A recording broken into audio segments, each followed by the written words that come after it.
Party को जाना जाता है और प्रगतिशील हमारी पार्टी है जो अपने बीच विकास के रास्ते के साथ साथ समाज सुधार के अलावा दुनिया में भी हमारी मानवता को स्थापित करने के लिए युगों युगों से जिन सिद्धांतों के कारण से ये देश जाना जाता था उसी भाव को आगे बढ़ाने के लिए पूरी दुनिया अगर भारत को जानती है तो भारत के दर्शन के कारण जानती है, भारत की मानवता के आधारित नीतियों के कारण जानती है। इसलिए हमारी अच्छाई और सच्चाई के आधार पर दुनिया में हजारों साल से भारत को विश्व गुरु के नाम से लोग जानते थे।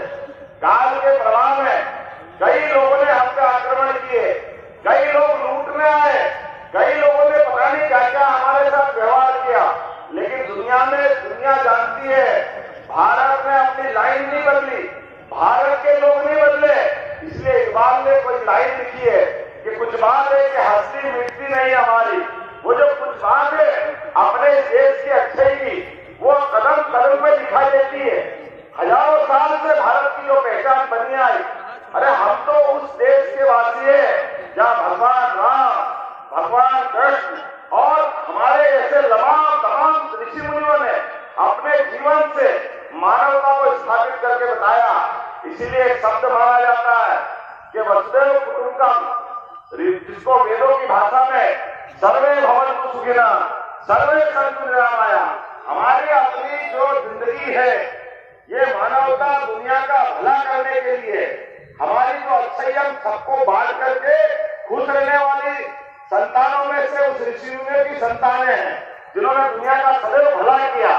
लेकिन एक तरफ भला करने वाले लोग और एक तरफ लूटने वाले लोग, एक तरफ अच्छाई बांटने वाले लोग, एक तरफ सच्चाई छिपाने वाले लोग, ये चुनाव उनके बीच का है।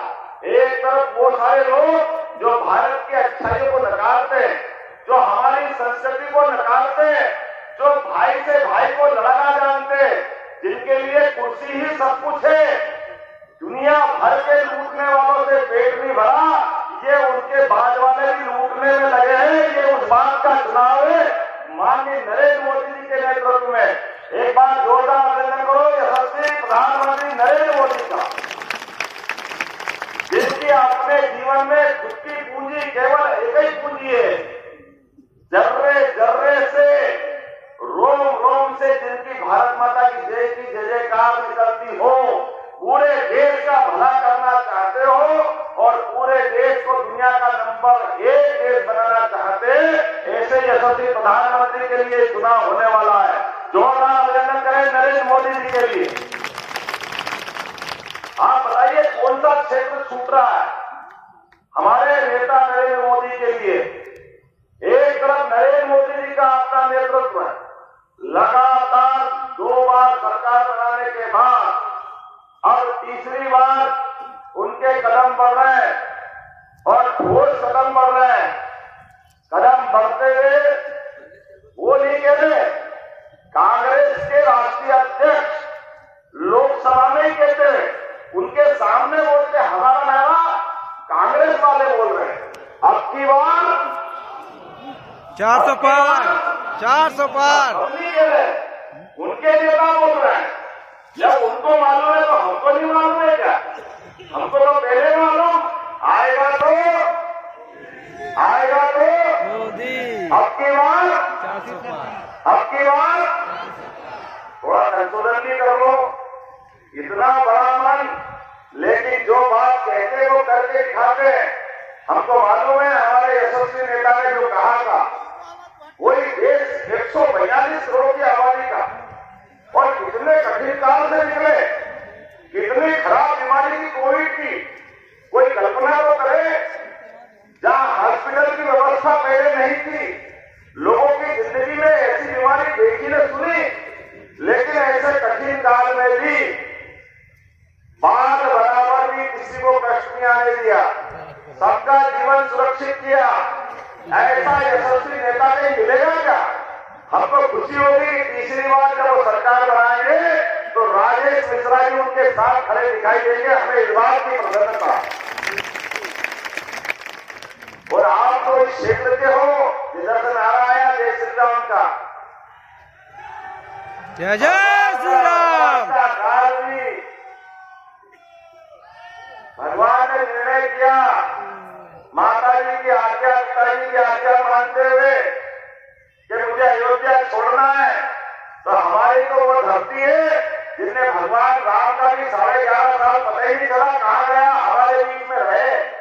बोला जय जय श्री राम। जय जय श्री राम। और ऐसे पवित्र राम जिनके जीवन में उनके द्वारा किए गए एक एक काम और एक एक रिश्ते को निभाने का दुनिया में कोई उनके बड़ा उदाहरण नहीं। ऐसे भगवान श्री राम के ऊपर ये प्रश्न उठाने वाले कांग्रेस के लोग जो कहते थे कि भगवान राम कहाँ पैदा हुए, जन्म स्थान से प्रश्न उठाते थे, कितनी प्रकार की बातें करते थे।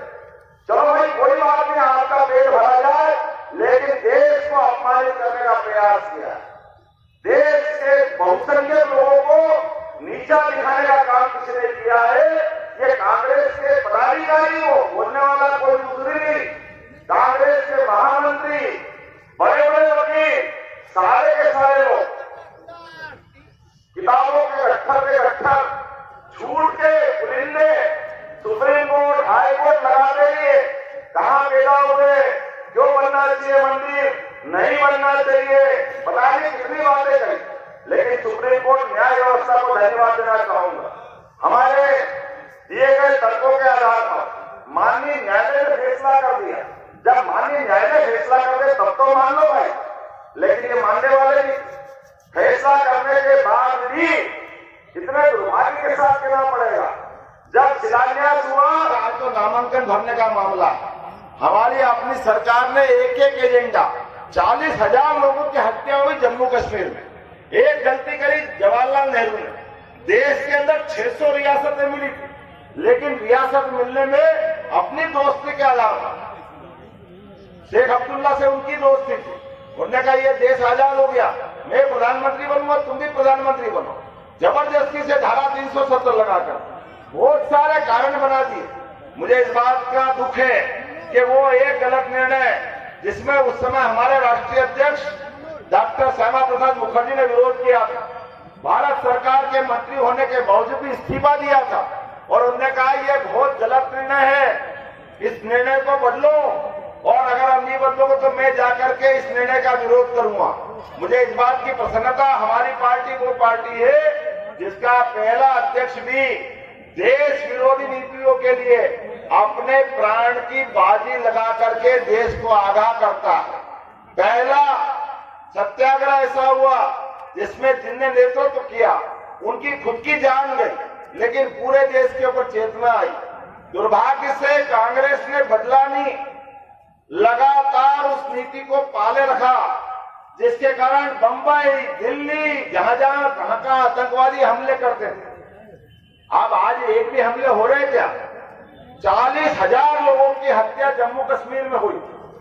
आज ये मोदी जी के नेतृत्व में जो माहौल बना है, जोरदार ताली बजा। मोदी जी ने कहा कि धारा 370 भी बदलेंगे और कांग्रेस के उस काले निर्णय को बदल के दुनिया का लोकतंत्र जो चाहता है वो करके दिखा देता है। ये निर्णय जो किया है माननीय प्रहलाद जी प्रसाद उस लोकसभा में थे भी से, जोरदार तालियां बजाओ हमारी उस लोकसभा के लिए। अब आज आने वाले समय में आप अंदाज लगा लो, ये बगल के देश इजराइल ज्यादा दूर नहीं है अपनी सीमा से, रूस आपकी सीमा से लगा हुआ है। एक तरफ इस प्रकार के युद्ध चल रहे हैं और दूसरी तरफ हमारे देश में मजबूत नेता की जरूरत नहीं होगी, तो आने वाला कल क्या होगा? जब जब हमारे देश के आसपास के खतरे नजरअंदाज किए गए तब तब देश खतरे में पड़ा है। मैं आपसे आह्वान करना चाहूंगा, आने वाले समय में समूची मानवता के लिए, देश की एकता अखंडता के लिए सभी प्रकार की भावना के आधार पर अब की बार मोदी सरकार, अब की बार मोदी सरकार, फिर एक बार आवाज कमा रही, फिर एक बार मोदी सरकार, फिर एक बार। जरा जोर से बोलो, खड़े हो जाओ, मुट्ठी बांध कर बोलो, तब मालूम पड़ेगा कि हाँ भाजपा के लोगों ने तय कर लिया है। कोई एक आदमी नहीं बचना चाहिए। हमारे मोदी जी के नेतृत्व के लिए अब की बार आएंगे तो आभार प्रदर्शन करने ही आएंगे और पुराना रिकॉर्ड तोड़ेंगे। मैं आज आपके साथ, आप और हम सब मिलकर के संकल्प करें कि आने वाली अपनी मतदान की तारीख में अप्रैल की 20 तारीख 19 तारीख 19 तारीख सारे के सारे लोग, लेकिन एक ध्यान रख लेना, रामनवमी के चक्कर में कमजोर मत पड़ जाना। हम सब तय करें इस बार भगवान राम का मंदिर बना है, आने वाले समय में राम राज्य को स्थापित करने के लिए हमको चलना है, भारत को भव्य बनाने के लिए निर्णय करना है। तो मेरे साथ सभी बोले जय जय श्री राम, जय जय श्री राम, जय जय श्री राम, जय श्री राम, भारत माता की जय। बहुत बहुत धन्यवाद। भारत माता की।